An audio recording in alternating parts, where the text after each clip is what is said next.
The Mayo Experience. Mayo Experience. Mayo Experience. Mayo Experience. Experience.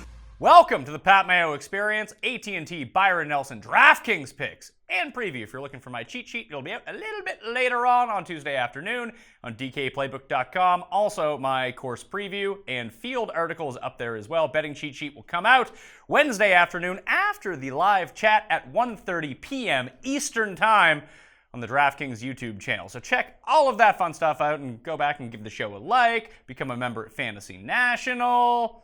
That sounds about it. Geoff Ulrich's on the line from Fantasy Golf Metrics and DK Live. What is happening, dude? No, not too much. Just pouring over this horrible field for the AT&T Byron Nelson. Well, we were just discussing this a little bit off air, and people always make the proclamation like, this is the worst field. This is clearly the worst field of the year. And outside of I feel like there's been Barbasol fields that have been better than this.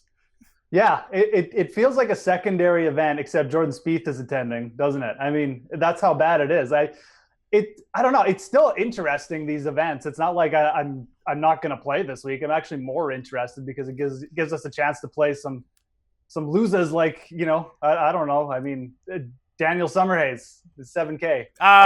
Wait till we end up until we get to the point. It's like, well, who are you going to play in the 6K? I don't know. Brendan DeJong looks pretty good.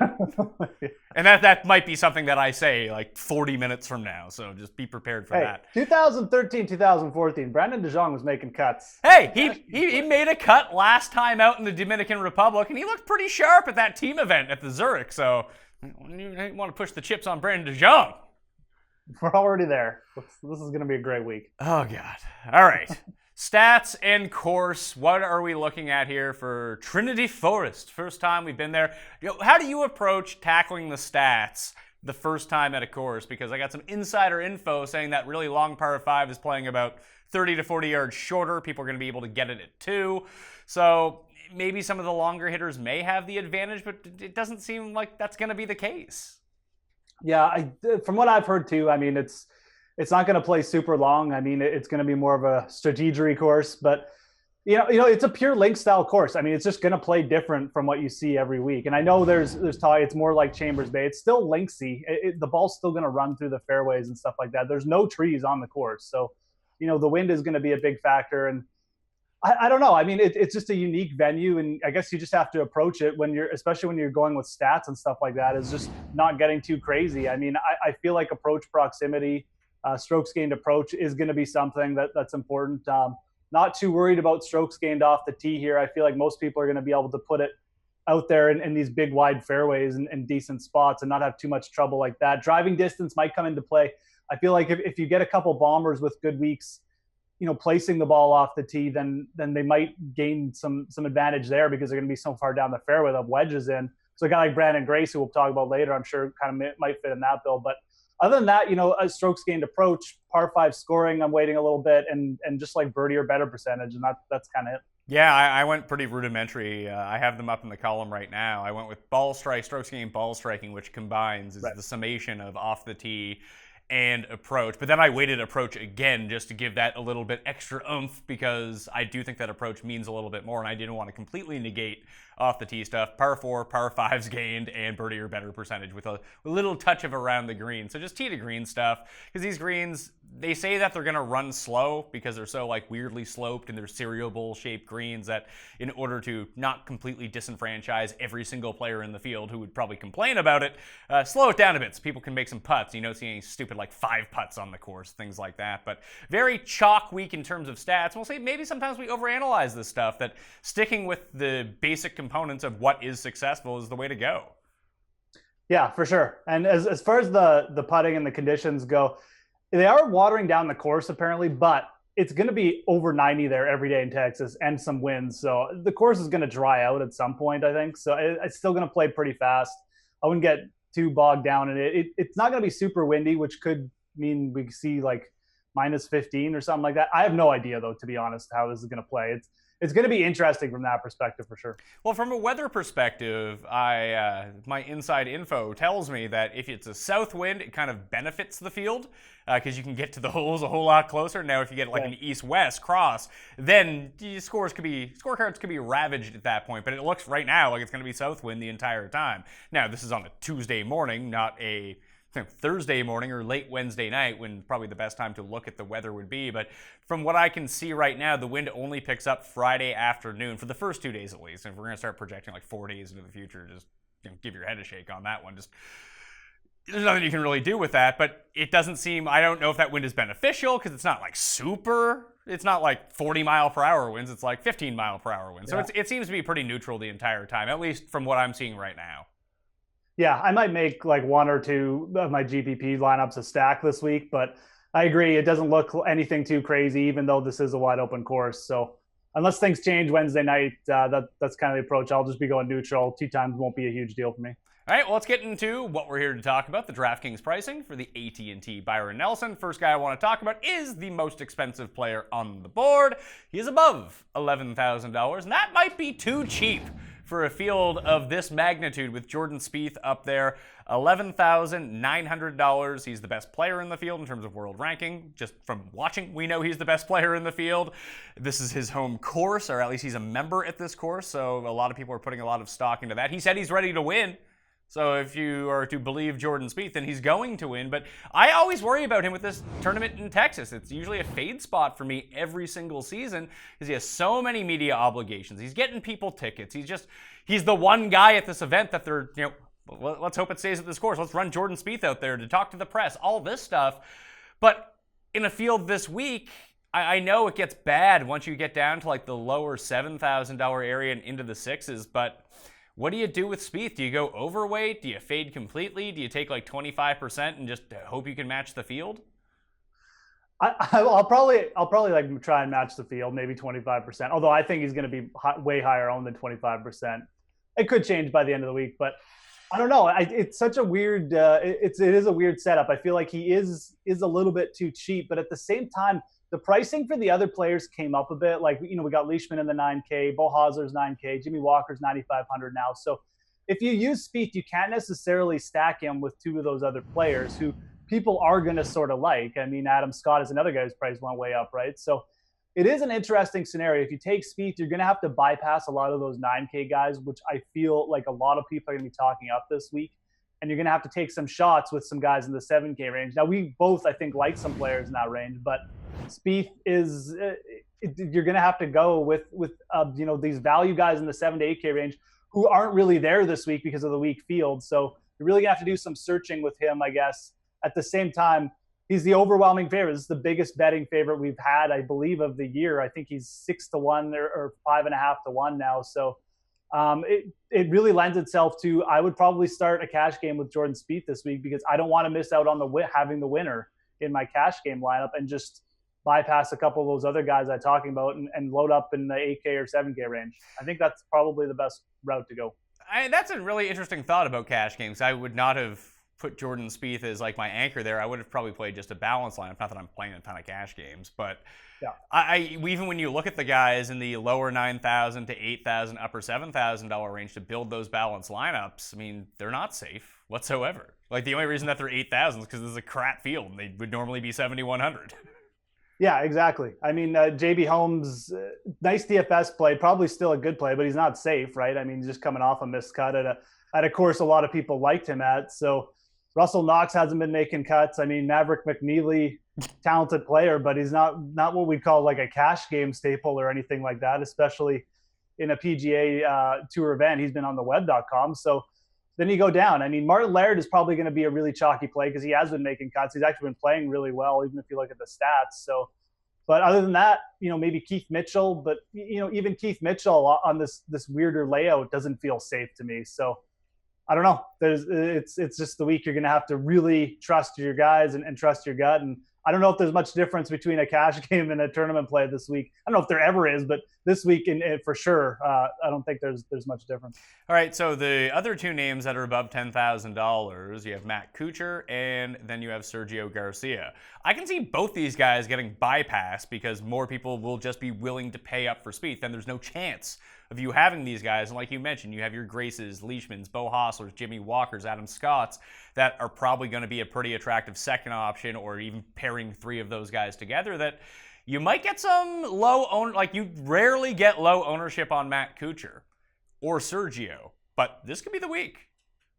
Yeah, I still feel like Matt Kuchar is going to get some ownership because he's making cuts. He's in pretty good form. Some people will be like, I'm not paying this much for Jordan Spieth. I'll just start with Matt Kuchar. They'll probably talk themselves into it, but I feel like Sergio's the guy who really will get, dissed, so to speak here. 10,100 coming off a bad players and 2 missed cuts.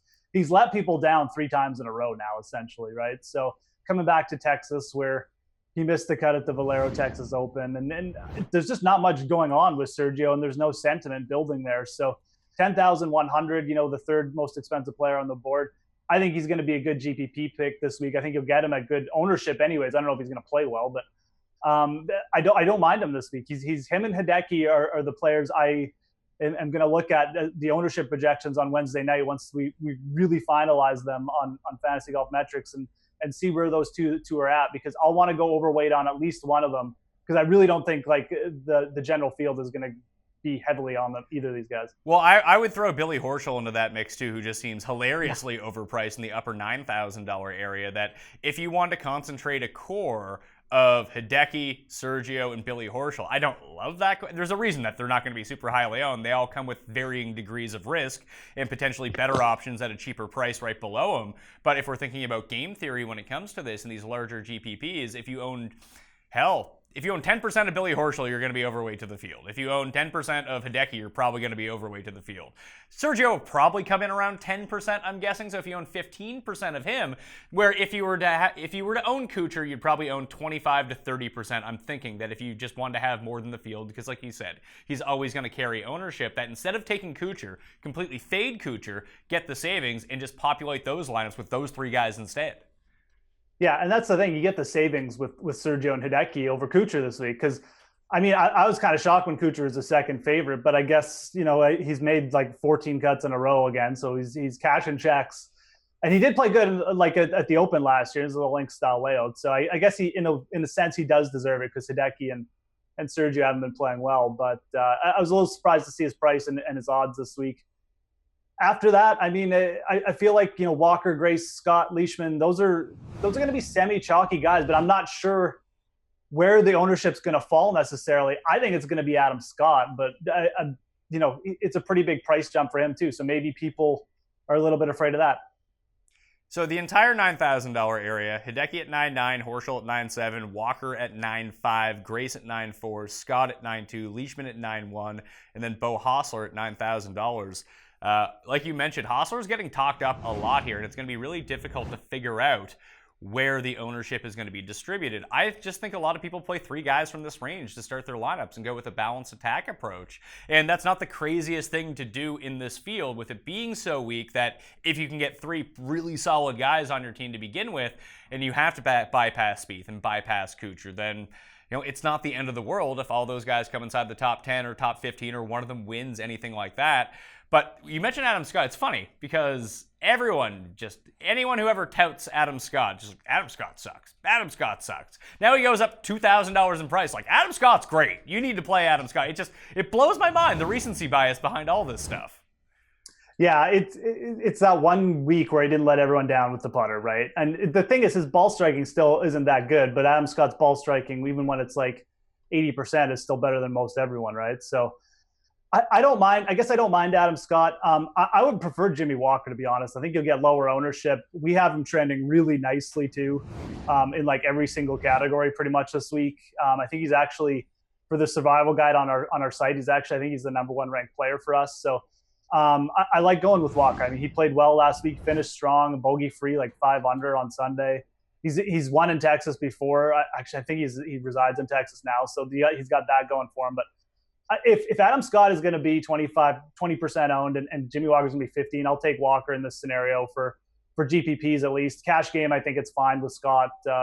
You get the discount. You don't have to worry about ownership. But we do kind of like Jimmy Walker a little bit, and I think for GPPs, if you get lower ownership, that's the way I'd go. Well, and for me, it's almost like the betting market in the sense when you look down and see what the pricing is, I'm just gravitating towards Grace. I'm gravitating towards Leishman because we talked about the wind and we don't really know how it's going to impact, but if it does impact whatsoever, those are two guys I would want to have in my lineups, and they're higher skilled players that I think this price dictates. Like, I don't think there's really much separating those guys and Matt Kuchar. And from a win equity standpoint, they might actually have more since Matt Kuchar never wins, and these guys do sometimes.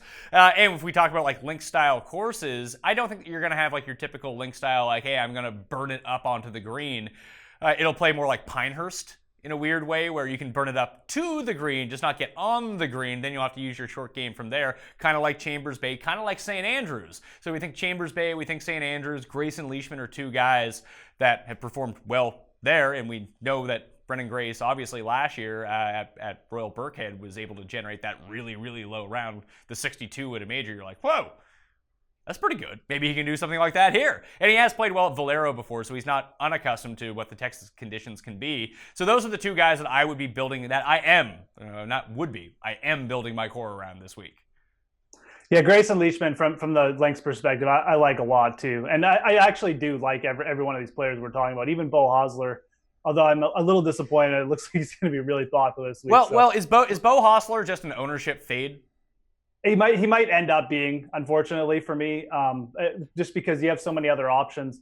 And even, we'll get to him, but Brad Snedeker might be just like ridiculously low on too. So if he gets really popular, I might just fade him completely. Maybe I'll put in a small bet, but I agree on Leishman and Brandon Grace. I mean, these guys are really good links players. Leishman has a very underrated short game, and he hasn't been that bad lately. I know he finished poorly on Sunday, but tee to green, he's been okay. Just had a horrible putting day at the Players. It's a completely different course, though. I feel like he can definitely turn it around here pretty quick. Brandon Grace has actually been okay. I mean, he's been making cuts and stuff like that.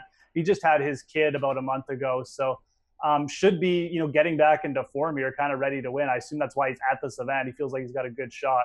Definitely a very strong links record. If you want to go back, I won't quote all of his finishes, but I mean, outside of Royal Birkdale, he's done really well too. So it is a good spot for Brandon Grace. I agree completely. Like I said, I kind of like all these players in this range. So going to be, mixing and matching maybe based on a little bit on ownership, maybe if I'm stacking at tee time, but all these players are in play for me for sure this week. Yeah, I don't know if I'm going to kind of try to get a gauge on Jimmy Walker. I do like him as well, and I don't like Billy Horschel, but I'm usually wrong. So that means that I should probably use Billy Horschel instead. But like, no one's going to use Billy Horschel, are they?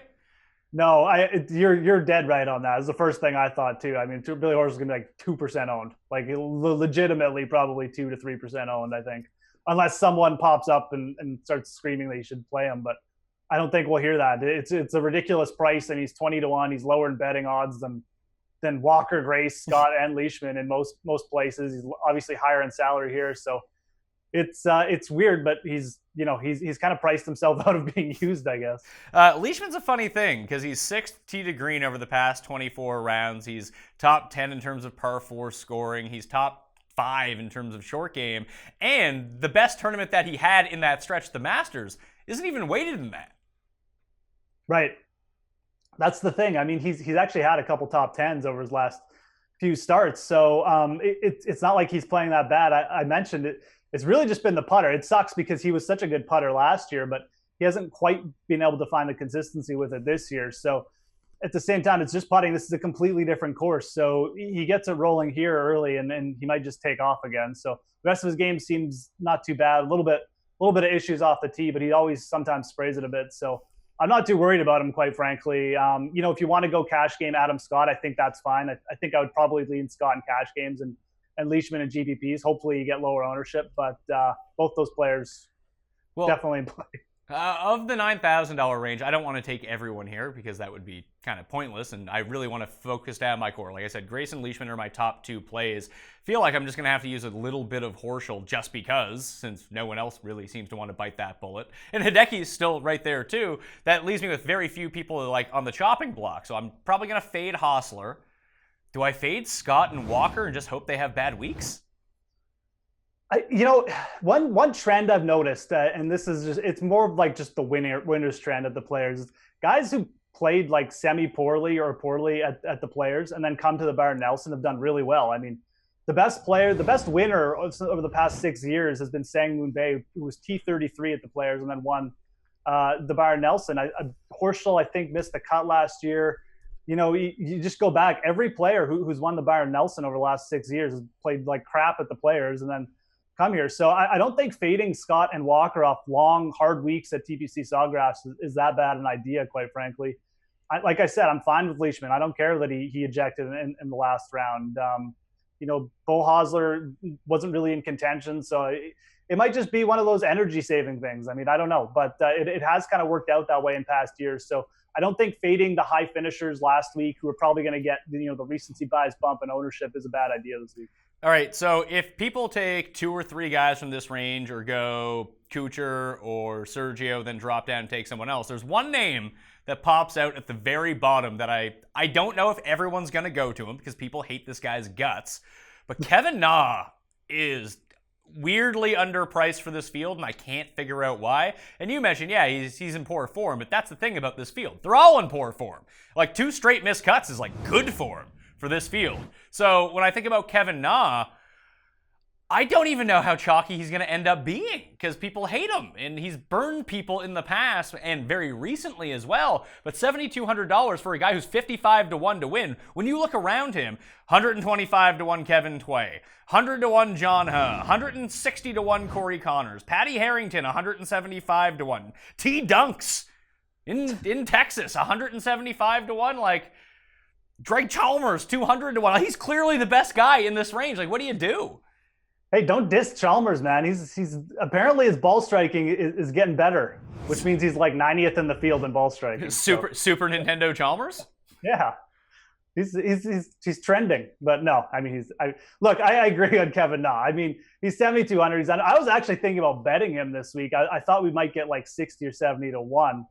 I don't know if I'm actually going to do that, but I'm still going to look at it. And 7,200, yeah, if he's not going to get like over 20%, I would actually just put him in there.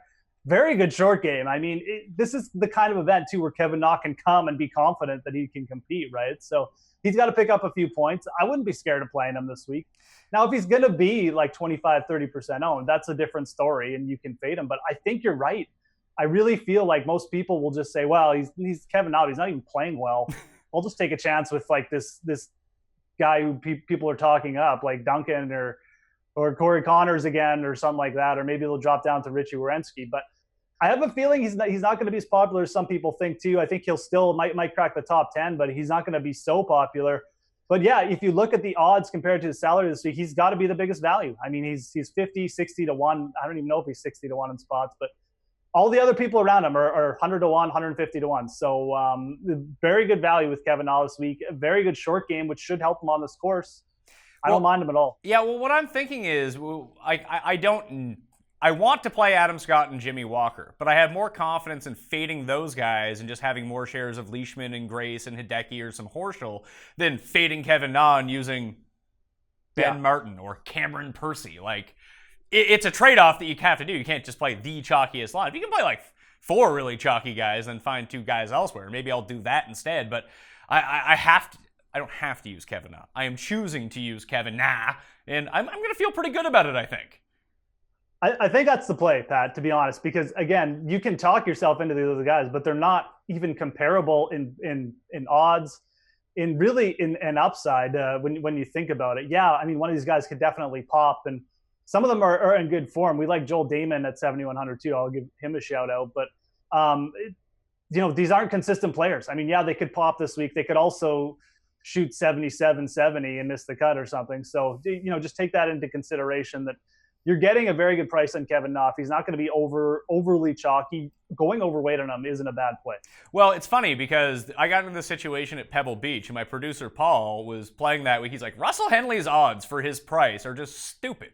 He was like 50 to 1 to win at like $6,700. I was like, yeah, he's going to be too chalky though. And I don't want to play him just because that's a very logical fade. And then it turned out no one owned him anyway. And he ended up coming inside like the top 10. Like he was the play. And I just decided, no, that's stupid. I don't want to do that. I don't want to continue to make those mistakes. Now, listen, Kevin Na can definitely miss the cut. Like, well, let's be real here. It is Kevin Na. But in terms of skill, in terms of talent, and like you mentioned, just the odds versus the price, sometimes that's the best thing to look at. Vegas knows these things. And when I say Vegas, it could be everywhere now. Who knows? But Kevin Na, he's going to be a core member of my lineup.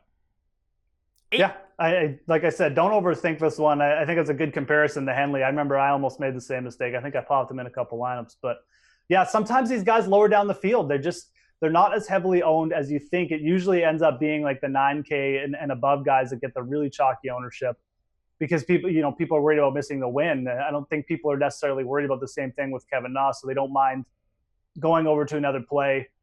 Again, we'll wait till we get better ownership projections, but right now I'm definitely going to try and fit some in. 8K range, we have Snedeker, Aaron Wise, Chucky Three Sticks, the third, Charles Howell the third, Rory Sabatini, Peter Uihlein, Scott Piercy, JB Holmes, Grayson Murray, Mav McNeely, and Russell Knox at $8,000. Who are you eyeing from here? Because you mentioned Snedeker off the hop. I am far more willing to use him on DraftKings and bet him outright. I think he's overvalued in the betting market.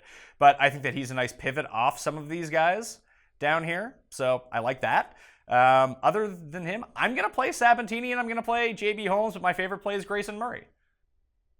Interesting. I really like Peter Uihlein this week. Who are you, is this like a Jeff with a G thing? Like, come on. Feinberg's all over him too. There we go. Yeah. Hey, it's a Feinberg Ulrich week here. The G train leaving the station, right? No, the G train. I like it. No, Steven at Fantasy Golf Metrics actually liked Uihlein before the Wells Fargo event. He thought he was, I don't know what stats he's looking at. He's got his own like crazy stats that he looks at, but he said he's starting to trend up a bit, whatever that means. And he was right. I mean, he definitely put together a good performance. I just like Uihlein as a player. I like him for this layout. He's got a lot of links experience in Europe as well. Big off the tee, so he's kind of fits that grace mold where if he has a really good week, he's going to be able to place it out there, have some shorter approaches. And his short game and putter, it's a little bit sketchy, but when he gets it rolling, it's actually really, really good. So, and that's kind of why he scored so well. Wells Fargo should help him here. I think 8,500 is a fair price. I don't think he's going to be overly chalky with Charles Howell III up there and guys like JB Holmes below him. So I'm going to be all over Uihlein this week. Snedeker is interesting, though, I have to admit. I know he missed the cut poorly, but he really wasn't that bad in his prior two starts. Even like ball striking wasn't that bad for Snedeker. So 8,900, very good links player too. He's played well at Chambers Bay. He's played well at some other really linksy style courses. I think he's a guy you don't have to go much on to go overweight too. So if you're playing 10 lineups, like if you have two Brandt Snedeker, that you're going to be like at least double the field, maybe triple or quadruple. So I can't see him getting over 5, 7, 8% owned. I'm not sure what your feelings are, but I'll definitely have a couple lineups with Brandt Snedeker. That's the way that I'm feeling too. It's almost like the Billy Horschel thing, although I have more confidence in Brandt Snedeker, strangely enough, although let's be real here. We have the defending champ, Billy Horschel, different course, but still defending champ, playing well, won at Zurich. But with Snedeker, I mean, it was one round last week. He was horrible. He was the worst guy in the field in round one. Then he shot even the next day. Like, he has one of the better short games in the field. That should really help. And he was playing better through that Texas swing. We went to Heritage, and then he went to Valero and churned out two pretty nice performances. So I'm not terrified of him. But I do want to own some Rory Sabatini, who's just playing well. He plays well every week. Yeah, man. Oh, God. I got a good story. It's actually a bad story for me, but so I used Sabatini and Jonas Blix last week, and I got a lineup to finish like it was like 195th or something stupid like that. But it had Jonas Blix in it, and if I had put Sabatini in it, it would have finished third. So it was in the 44 on DK. So that's my sad Rory Sabatini story. I don't know if I can pay 8,600 for Rory Sabatini though. I know this field sucks. He has been playing well, but man, like 8,600, I can't do it, Pat. I bet can't you, click on Roy Savage. I bet you he finishes better than the G Train pick of the week, Peter Uihlein. Probably will. He probably will. No, He has been playing well. I'm willing to throw down some cash on that too, if you want it. Okay. No, I'll take that. I mean, I don't know what their odds are. They're actually pretty similar. I think they're both like 60s. So okay. I'll give you even money on it. We'll go $25 on. I'll take Sabatini over Peter Uihlein. All right. Love it. Boom. I'm gonna get Already spending it. I'm getting rich off you, sucker. Also, you have all that web money from last week, so you can afford to pay me. I do have all the web money. All of the web money. All of the web monies. What'd you end up getting him at? 80 to 1 or 100? Because I saw both numbers floating out there. I bet him at 100 to 1, like right early Monday morning. Then I tweeted it out, and then it was gone because I wanted to add more, and then I just added more at 80. So it was like a mix. So that pays for your year, basically. Oh yeah, no, it was a big bet. It was like a double bet too. I actually wanted to go bigger, but once the 100 left after my first bet, then I went a little bit smaller. But well, I'm not complaining, by the way. But. Congrats on your big hit there. JB Holmes and Grayson Murray, two similar style players. I feel like Grayson Murray is being disrespected in this field. He's too cheap. He's too cheap in the betting market. He's too cheap on DK. For the type of player that is above him, he's far more consistent and plays better than all these guys. Yeah, the style, of course, worries me a little bit with Grayson, but at the same time, people are going to play JB Holmes because they trust JB Holmes. They're like, oh, it's a weak field. But Grayson Murray's been playing better than JB Holmes, right? So it's almost like a Brandt Snedeker situation. I feel like you put him in 2 out of 10 lineups, you'll be double the field on Grayson Murray, unless we get some sediment building later in the week. But I like him for DFS this week. I mean, he's a guy who can make a lot of birdies too. So 8,200, it's too cheap. He's a very talented player. I mean, who cares about what he does off the course? You're getting a good price. He's the one player who doesn't seem to be at least like really, really overvalued in terms of price and odds this week. So I think from that perspective, he really does make a good target. Again, I'm a little bit worried about this course, just like he puts it off the green once and then he takes an 8 and then it's over. But that's why you maybe just GPP, but you don't have to go crazy with Grayson to go overweight this week, which is nice. Well, I was actually quite encouraged by what he did last week at the Players, because he can take driver off of every single tee here, and the courses that he had struggled with in the past were the places where he couldn't hit driver. Like, you look at his year so far, miscut at the Honda, miscut at the Valspar, miscut at the Heritage. Those are all like Players style courses, and then all of a sudden he's 30th at the Players. His other results in between: 14th at API, 14th at Shell, 8th at AT&T, 16th at Valero, 59th at Wells Fargo. Like, anytime you get the driver in this guy's hands, he makes the cut and finishes well. I mean, it's his best club. He's definitely one of those. He's a little bit like Uihlein in that regard. He's really strong off the tee. Sometimes he's hit or miss with approaches and putting and stuff like that, but he can get it rolling too. So I don't mind Grayson Murray at all. Like I said, a bit more of a GPP play for me. But, when you look at this range, Graham McDowell, Martin Laird is going to be really popular, soak up a lot of ownership. So is Keith Mitchell. I just don't think you're going to have to worry about high-owned Grayson Murray this week, which is nice because it's a good event to take a shot at. He won the Barbasol weak field event last year. This is basically comparable to that. He's just got to deal with Jordan Spieth. So not a huge deal. I could easily see Grayson being a top 5, maybe even winning this week. Yeah, and Jordan Spieth might have to withdraw because he's signing too many autographs, and there's no chance of that happening to Grayson Murray. Oh, I actually ended up, after Feinberg and I discussed it on the betting show on Monday, I actually ended up getting in on Grayson Murray at 55 to 1 for the people out there. It'll be part of the cheat sheet on Wednesday after the 1:30 p.m. Eastern chat on the DraftKings YouTube channel. Just every time I went to fantasynational.com and ran some models on everything, Grayson just kept popping up no matter where it was because I didn't really put putting into the mix. So, hey, all of a sudden Grayson Murray's firing up the charts. 7K to 75 to 8K range. You mentioned Laird, he's at 79, so is GMAC. Mitchell, Palmer, Joaquin Niemann, and Harris English are all at 78. Kadira, Rogers, Crane at 77. Merritt, Hahn, Lovelady, Matt Jones at 76. And you got Asswagon, Haas, Wagner, Badley, and Answer, hardly newer, at $7,500. From here, I like Niemann the best because I'm a sucker. And then I like Keith Mitchell. I kind of like Troy Merritt, and that scares me. Troy Merritt's not hitting the ball too badly either. It is a little scary. He's playing well. Yeah.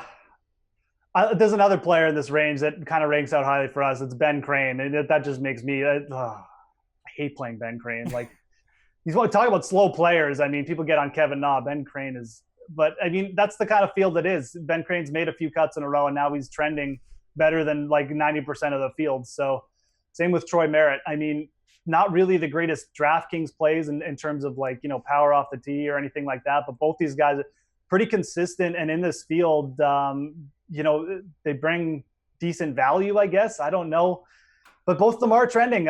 We have Ben Crane actually ranked pretty highly this week. So he's a player I'll probably take a maybe put in a lineup or two. I'm not super high on him, as you can probably tell by me talking, but that's just the field. If you dip down into this range, and especially if you're going to play Jordan Spieth this week, these are some of the players you're going to have to take shots with, because it's going to force your hand salary-wise. Love Lady keeps popping for me. Han does in the longer-term numbers, but right. he's been garbage for like a month now. And maybe that doesn't mean anything. Maybe against this field he can just come up and do it. But he tends to play better in strong fields than weak fields, historically at least. Yeah, Han's interesting because like, for his talent, he's obviously in like a bit of a down spell right now, but this is a weaker field. You could see him popping a little bit. I'm not super high on him. I'd probably just leave him off this week because, we'll just trust the stats and over what he's done over the last 12, 16 weeks isn't very exciting. So as far as Lovelady, Matt Jones, I mean, I bet Bill Haas at 100-1. I'm not even sure if that price is still there, but I bet him at 90. Yeah. So, I mean, he's in like the 80 to 100 range, and 7,500 seems pretty cheap. I mean, he has had a couple bad performances. It's been mostly the putter. Like, the ball striking hasn't been great either, but he did have a really good RBC heritage. It's only a month ago. He's a veteran player. He's done well in weaker fields over his career. It's a little bit like the Kevin Na situation, except I think you're actually going to get lower ownership on Haas than Na. So I don't mind Bill Haas in this field at all. I feel like just, you go with the pedigree. You don't worry so much about two missed cuts. Two missed cuts in this field isn't a big deal. I mean, most of these players are coming in with poor recent form, right? So I just look at Bill Haas as he's a little bit underpriced this week. I like the veteran that he's won these type of fields multiple times before. I think you're getting a good price. What do we do with Kodaira? He won at RBC. He hasn't really played well since. Well, but again, I know what you're doing with him. You're going to pop him in at least one lineup because just from respect, right? I mean, I don't know. I feel like if I never use him again, I can never lose on Kodaira anymore. He's the most profitable player I've ever put in a lineup. I mean, world ranking wise, it's kind of the same situation, isn't it? He's getting dissed a little bit. I mean, what is he now in world rankings? Like top 40? I think he's like 29, maybe. Holy crap, that's crazy. Well, he was inside. He was inside the top 50 anyway. Then he won, so he. Yeah, that's right. That's what I mean. Up. Like, he's got to be pretty high. So he's kind of getting the shaft a little bit. I mean, it's not that crazy a play again. You look at the people around him. I mean, Patrick Rogers hasn't been doing anything. Harris English sucks. Are you buying Neiman with me? Yeah, I'll have a share or two. I'll admit I don't mind Ryan Palmer in that range. Ryan Palmer he plays sucks. well in Texas. But Neiman, I'll definitely have at least a share or two of Neiman. I mean, just the upside with him. I mean, obviously we have really small samples, but his ball striking was good in the two tournaments we've seen him at. No reason to just like not play him. I think a weaker field event is more suited to him right now. He needs to get a couple more finishes too if he wants to stick around. So 7,800, a good price. I'd play him over Kodaira personally, but again, we just made a pretty good argument for playing him too. So, but yeah. I do like Neiman this week. I'm definitely going to have a share or two. Yeah, so Neiman for me would be number one, and then I'm going to Keith Mitchell number two. First in the field and birdie or better gained over the past 24 rounds. We know he bombs it. We know he makes birdies. And hey, if you play the Thursday only showdown contest, a guy you might want to have in your lineup, I'm thinking. The guy kills first rounds. Yeah, I don't know. Has he actually hit the first round leader? He keeps finishing like top 5 every time. Yeah, he's like second and then 6, but still, I mean, you need to have that guy in your lineup, I feel. Yeah, he's like he should be 100% owned in the Thursday showdown. I mean, on DraftKings. So wait till he starts making like 10-foot putts. He'll be unstoppable. I worry a little bit about him this week just because of the course change. That's why I kind of feel like Ryan Palmer might be a good swerve off of Keith Mitchell for tournaments because he should be pretty popular. But Yeah, I mean, I'm not going to go and fade him completely because he's such a good DraftKings play right now. His birdie or better percentage, very high. He can reach the par fives, so good price on Keith Mitchell. So back to Troy Merritt for a second, $7,600.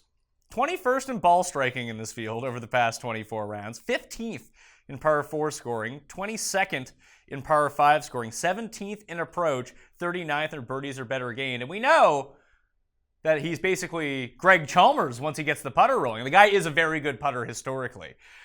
I hate Troy Merritt, but I'm going to end up using him here, and I think I'm going to end up using Aaron Baddeley too. Aussie, Texas, good short game. And maybe even your Ryan Palmer thing makes a little sense of why you're not advocating use him over like Neiman, Mitchell. You're saying he's a good pivot play. I get that. And even when it comes to Crane, where it is a first-time course for a lot of these guys, I think there might, and this could be completely off base, it's just very anecdotal, but I would think that veteran savvy could come into play here as guys that are adjusting to new locations and new situations to be in. Absolutely. I mean, that's kind of the angle I'm taking too. I mean, Ben Crane, Troy Merritt, they've probably seen a few more lease style courses before in their life. Ryan Palmer has played Trinity Forest too. That's actually another angle. Like he's gone down there with Jordan Spieth.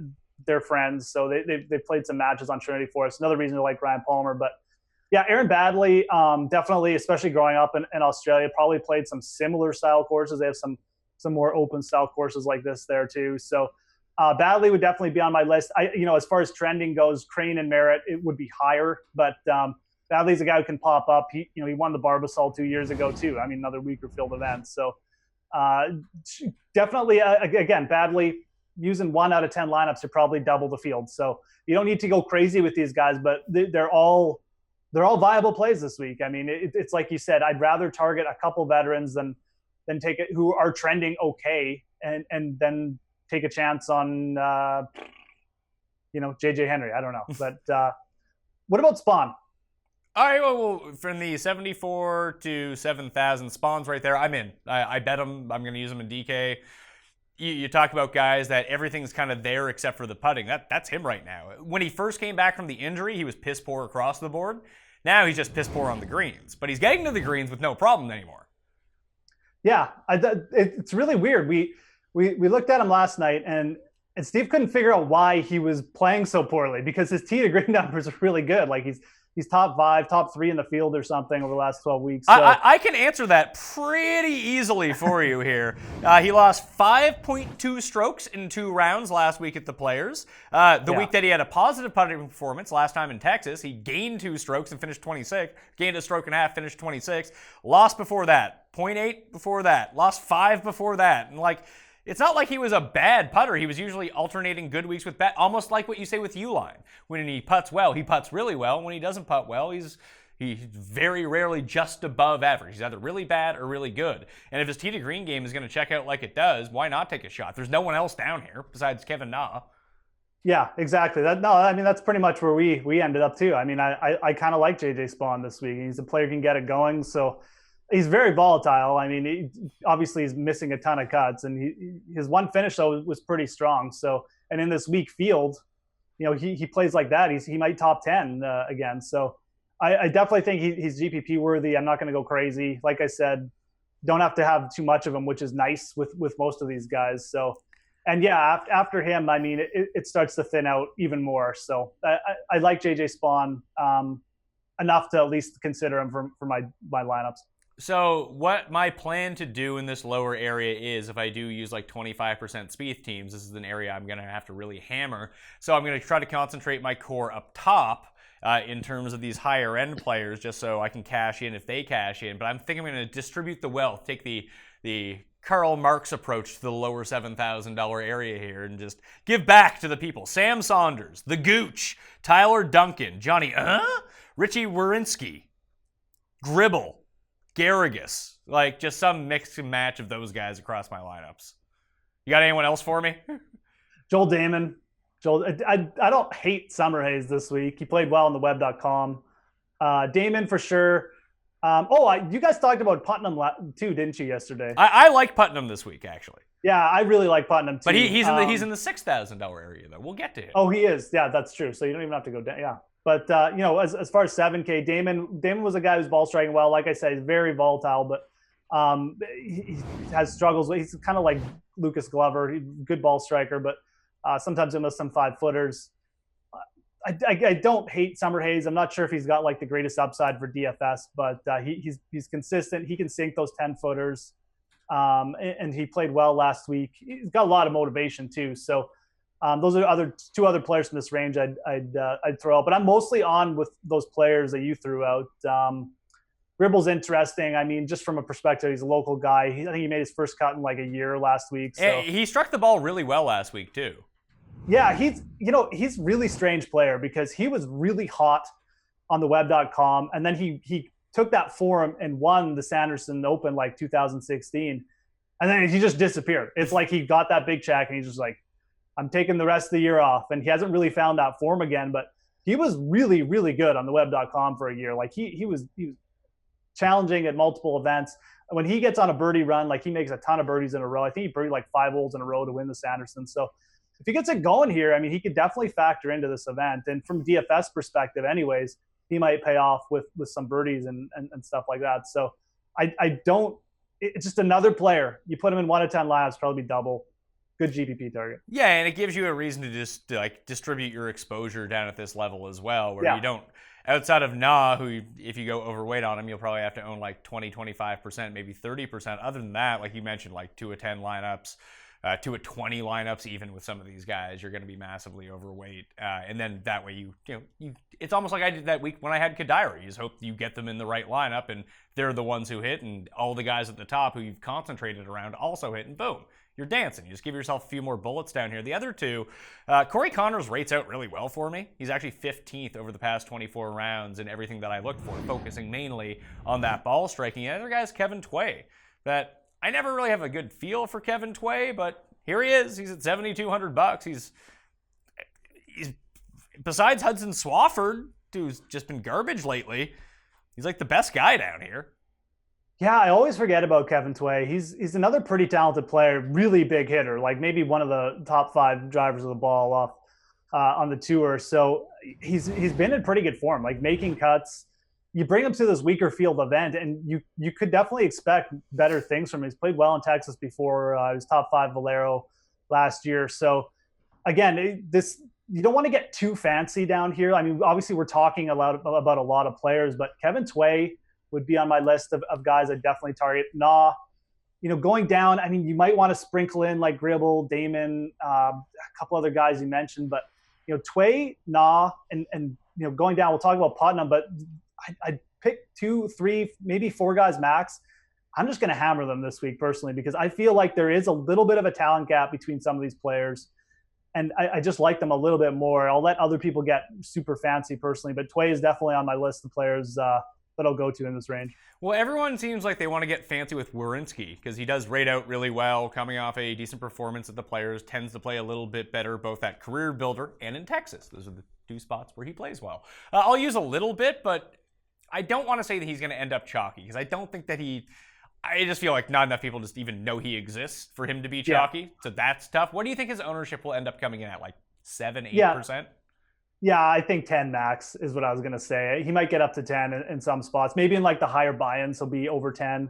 But I'm not too worried about it with anyone. Like Nah is the only guy I'm really going to check the ownership on in this range. Everyone else, I'm not too worried about it. I mean, it'll be spread. Like you said, most people don't even know who Richie Werenski is. So it's going to be impossible for him to get like 15, 20% owned, I think. So I'm not too worried about other than Nah, maybe like Bill Haas in this 75 and under range ownership-wise. And like the other names I mentioned, like the Connors of the world, the John O's, and the Robert Garrigus, those are tertiary players. Like you need to be playing a lot of lineups for those guys to start entering your player pool. But those guys, I'll probably play 20 or 25 this week, depending on how I'm feeling on Wednesday. But those are guys that'll make 2 lineups out of 25 or something like that. So that's where I'm at with it. $6,000 range. You mentioned Putnam. I got Putnam. And that's about it. Lanto. I got Lanto as well. And De Jong.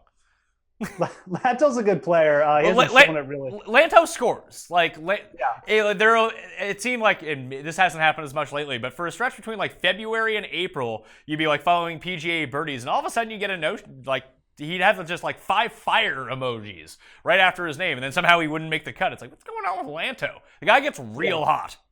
Yeah, no, he's a good player. I mean, he's makes bogeys obviously, so you worry about him a little bit on this course, putting up an 8 or something somewhere along the line. But I mean, that's like half the field we could say that about. So he's a good scorer. I mean, we're talking him up a bit. Putnam is the guy in this range for me. I wouldn't be scared of putting Putnam in a cash game lineup this week. He's trending really well for us. He's got a couple good finishes over his last 4 starts. And this was the argument I made for him yesterday is you look at Andrew Landry, who's kind of trending, got his win in Texas. Andrew Putnam and Andrew Landry are very similar players. They both had very similar seasons with the web.com last year. They both have the first same name. But like in all seriousness, they've had actually quite similar PGA seasons too. And Andrew Putnam's a guy who can win out on tour, in my opinion, eventually. And he's playing pretty good right now. So in this field at 6,900, I actually look at him as one of the best values. And even with me talking him up, I don't think he's going to be highly owned or anything. So I'm going to play a lot of Andrew Putnam this week. Yeah, I actually agree with you. I think that the books are savvy to him. He's listed as 110-1 when there's really no reason for him to be listed at 110-1 since he's a 200-1 type of player. And the guys that surround him are all like 300-1 in this range. So if you just look at odds versus DK value, he pops there. He has 2 top 10s in his past 4 starts. He's gained on approaches in his past 4 starts too. And the one thing that he doesn't do all that well, his driver, it seems like it could be mitigated here to an extent where it's more of an approach course to a tee course. At least that's what we suspect. That could be completely false, but that's at least the narrative that we're going with for this week. So he does set up really well, and at his best, he is one of the best putters on tour.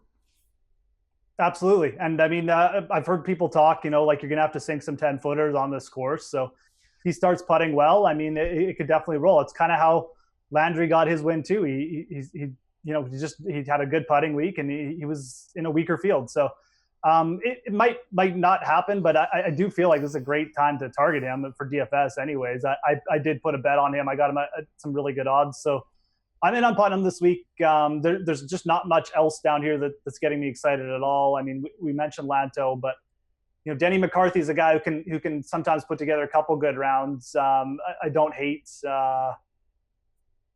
Is it De Jong time? Have we talked ourselves into De Jong yet, or what? Oh yeah, I'm using two lineups with Brandon De Jong. Just from a pure me watching golf, being like, De Jong doesn't look like he's back. I mean, he does have the most career tour earnings without ever winning an event, so that's something. He's also very old, so. But if we're going with like the veteran guile angle, he's at least playing better than he has at any point over the past 2 years. And this is a guy that we used to use in cash lineups every week. No, legitimately. I mean, this whole field feels like the old like 2014. You could make a great lineup like Brendan Todd, Sendin, Daniel Chopra. That's way back. That's like 2004. That's Chopra. I finally found him. I didn't even see him on the list because he was so far down. However, I want to kind of take a look into this last guy we'll talk about, Geoff Ogilvy. Is he a part of the G train with you and Feinberg? It's not part of my G train. He is involved in this course. I actually didn't look up how, but they got videos of Geoff Ogilvy hitting shots on the course and describing it. So there's a bit of a narrative there. Yeah, well, also like when I was doing research for this event, like it was mainly just Geoff Ogilvy interviews. Yeah, no, that's what I mean. So I feel like he was like a player consultant on the course, but don't quote me on that because I really I haven't researched it. He is an Aussie. He's in Texas. I mean, they generally play well there. He's shot 1 round in the 60s over his last 10 rounds, though. So, keep that in mind. Hey, I have a stat for you, which trends really well to Geoff Ogilvy. In 11 starts in 2018, he's made 1 cut. And he was 22nd. But it was in that scrub field in Dominican Republic, and this is a scrub field, so who knows? No, I mean, absolutely. I mean, it does sound a little crazy, but I actually wouldn't be put off by putting him in like one lineup this week. It's that kind of field. I mean, you're probably going to see someone from the 6,600, like, Shank or Zach Blair, pop up and be okay this week. So Geoff Ogilvy, we know he's got course experience. He's probably kind of pumped for this week because they're playing this course. So why not, really? It's just the type of week it is. All right, now we're just naming names to name names. I'll name your name, the G Train, Geoff Ulrich. Thank you for being on the line. Tell everyone where they can follow you and find all of your work. Right. So on Twitter at the Fantasy Grind, you can find me obviously on DraftKings Playbook article there, DK Live doing stuff, videos, and on the app, but also at fantasygolfmetrics.com. A lot of tools, articles out, and listen to the Fantasy Golf Metrics pod after you've listened to Pat's stuff, obviously, because it's better. But we're pretty good too. We're trying to get some listeners, so check us out this week if you can. Well, you see, you say this is better because I got the production value. You guys actually give out good information, so it's a big switch. I don't know. You give both, Pat. Don't sell yourself short. Yeah, I'll sell myself short. What you should do, if you want good information, is become a member at fantasynational.com right now. There's a brand new mixed conditions model so you can weight your rounds with your green types or your wind or whatever you want to do. It's the most customizable stat database on the market, so you want to go check that out. Hey, US Open's coming up, then we got some more majors, so get acclimated with the system now. Lineup generator, tournament simulator, ownership projections, custom models, and you can save your custom models for next year when it comes around. If that one, like, put it this way, my Heritage one, saved for life. I'm just running that one every single year and see what it spits out at me. But you can follow me on Twitter at the PME, same as Instagram and Facebook. Cheat sheet will be up on DKPlaybook.com. Betting cheat sheet Wednesday on Facebook.com/thepme. Live chat, 1:30 p.m. Eastern Time, live on the DraftKings YouTube channel, so load your questions in there. Just a reminder that that is happening, and that'll do it. Give the episode a like, rate and review the podcast, and get out of here. I'm Pat Mayo. Good luck. The Byron Nelson. I'll see you next time. That Mayo experience! Experience!